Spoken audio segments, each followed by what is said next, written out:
MacroMavens president, Stephanie Pomboy, with us right now. And Stephanie, good morning to you. We have spoken in the past that many companies are borrowing money to spend on AI, and could the financials be left holding the bag? What's your take on this most recent volatility for financials over AI worries?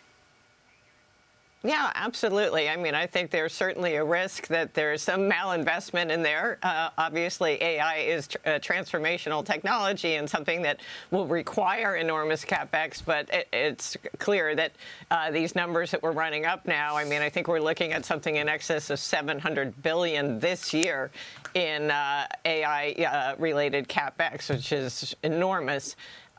Some of that is going to have to be, malinvestment, one presumes. But the bigger picture that I come back to is that this is a massive competition for capital. If we've got these demands for capital for AI capex at the same time that the public sector is looking to roll some $10 trillion in Treasury debt this year, that doesn't strike me as a backdrop that is going to drive lower interest rates, but quite the opposite.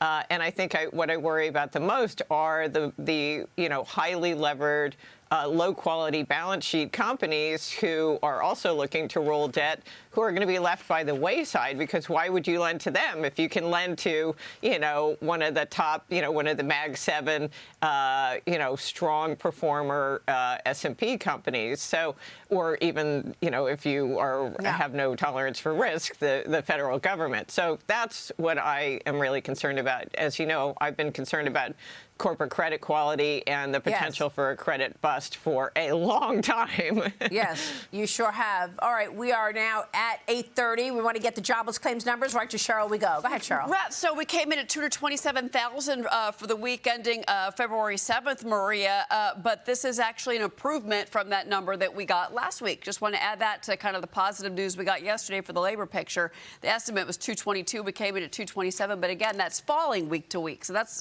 actually a good thing.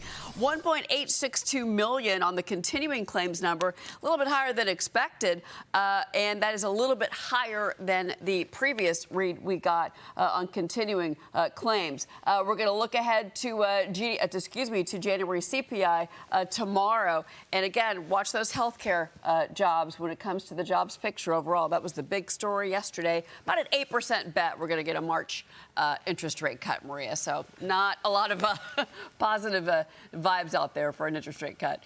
Not for this meeting, but later in the year, once Kevin Warsh takes over after Jay Powell's term is up, I've got at least 2 cuts that Wall Street is expecting, possibly 3 cuts. So we'll see about that. Markets steady after the jobless claims number. Cheryl, thank you. What about that, Stephanie? How many cuts in rates are you expecting this year, if any?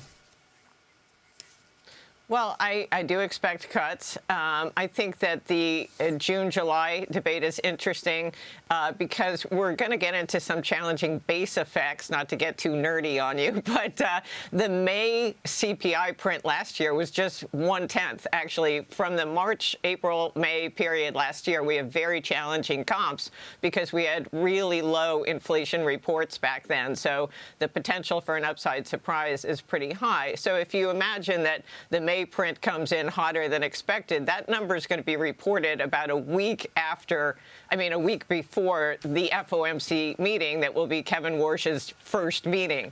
So is he going to cut rates on the heels of a hotter than expected CPI as his first move? I'm not so confident. I think the markets are right to have pushed that cut out into July.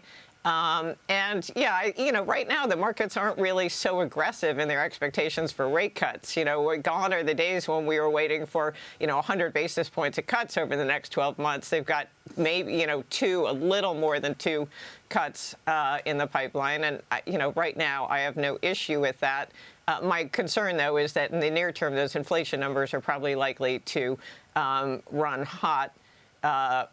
For reasons of both the base effects, but also we're in this commodity super cycle, and you're seeing that reflected in oil prices. And last week, for the first time in a while, retail gasoline prices picked back up over the $3 threshold. So that's going to be a challenge going forward. Well, you also have hard assets going up, gold up in the double digits year to date, silver, copper, et cetera. So when you've got that underlying input going higher, you would expect it at least hits the PPI. We'll see about the CPI and if it's actually passed on to the consumer tomorrow morning, right here at this time when we get the consumer price index out. Stephanie, always a pleasure. Thank you.